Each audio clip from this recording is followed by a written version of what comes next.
Hi, I'm Sarah Kennedy. Welcome to my Sewing a Simple Tudor Gown course. Our terminal objective for this course is for students to be able to make a simple Tudor gown like the one you see here. My audience for this course is going to be primarily historical reenactors, specifically within the SCA.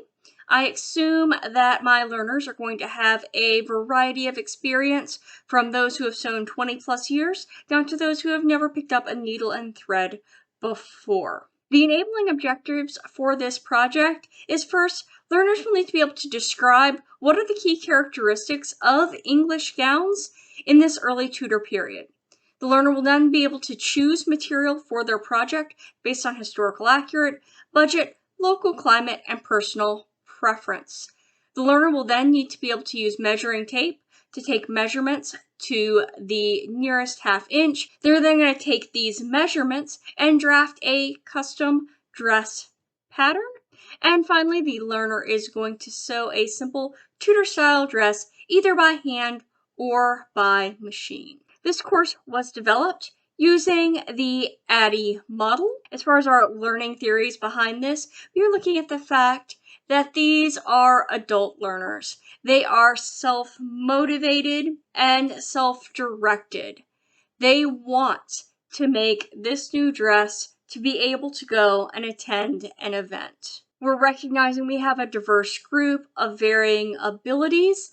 I have not locked the navigation on this course. If a learner wants to skip a topic because they already know what thread is, then they don't have to sit through those sewing basics videos. Social constructivist theories are also applied throughout, with a variety of discussion questions on everything from what material did you choose, where did you get it from, to how did that pattern drafting process go, and sharing pictures of your final gown.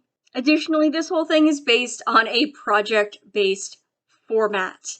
The whole goal is, at the end, you are going to end up with your own custom-made gown. This project is assessed in a couple different ways. Our formative assessments in modules 1 and 2 include a variety of multiple choice, true, false, matching tests, as well as a formative assessment where they have to submit a copy of their pattern so that I can ensure that they've got that pattern done right before they move on to actually constructing their final gown. The final authentic assessment at the end is looking at the actual gown that they created.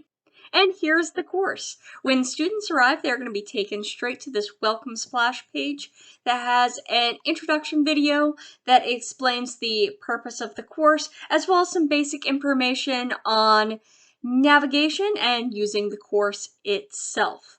From there, we have our syllabus. Our syllabus covers all of those objectives that we talked about earlier. Instructor contact info. We look at our course prerequisites, which really are none. This is designed for beginners.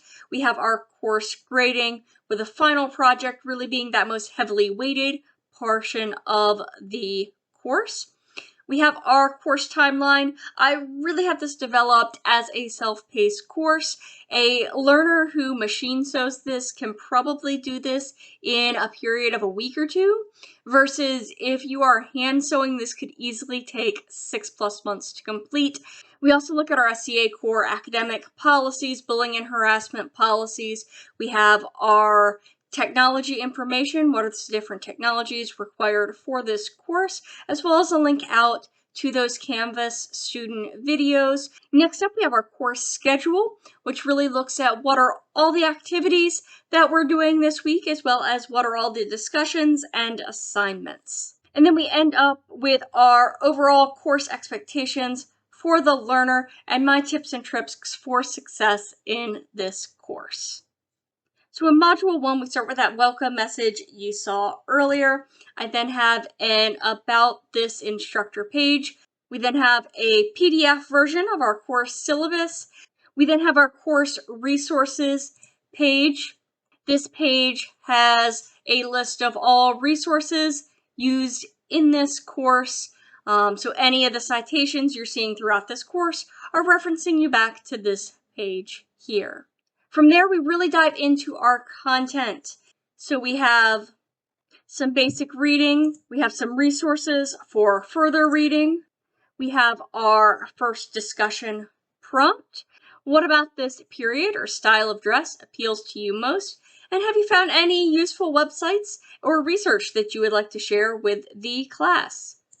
All of our discussions include the discussion rules as well as a rubric for what the discussion is going to be graded on.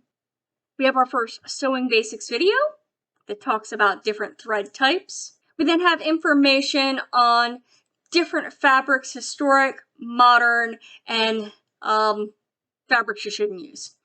Next up, we have a materials discussion where students can discuss where they got their materials from. And our first knowledge check assessment. Next up, we have an intro video for our next module. This screencast goes over what is going to be expected of the learner in this module. And next we have our interactive module.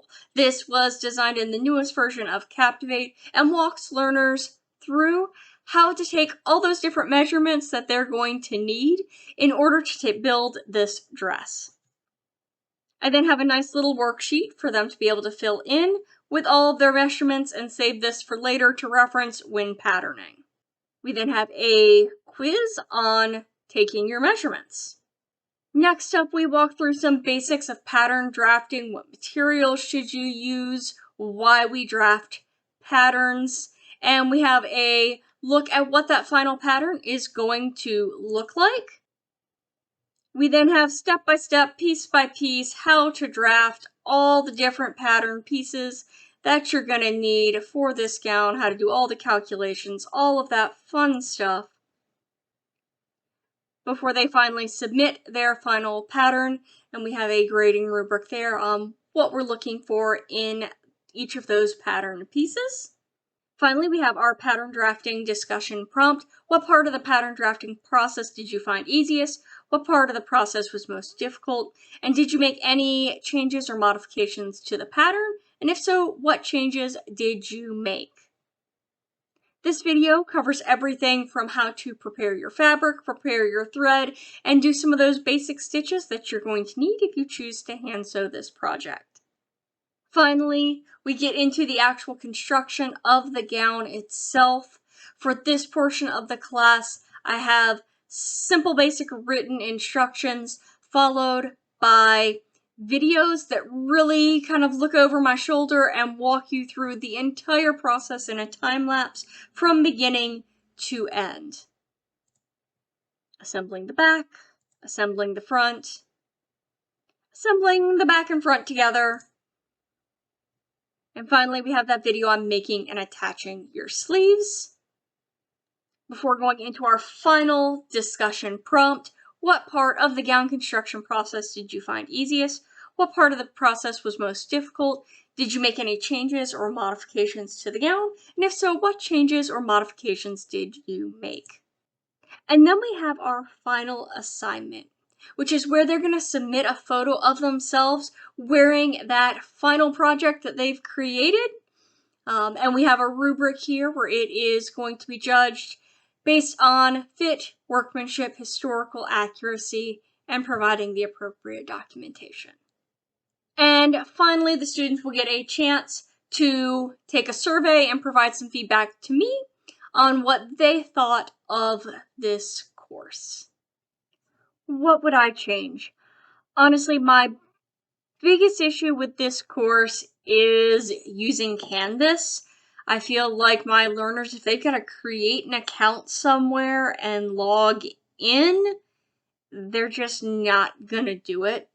I really expect that I'm going to have to rebuild this on some other system before I actually launch it and teach it in November. And that is it. Thank you for joining me and taking a look at my Sewing and Early Tudor Gown course.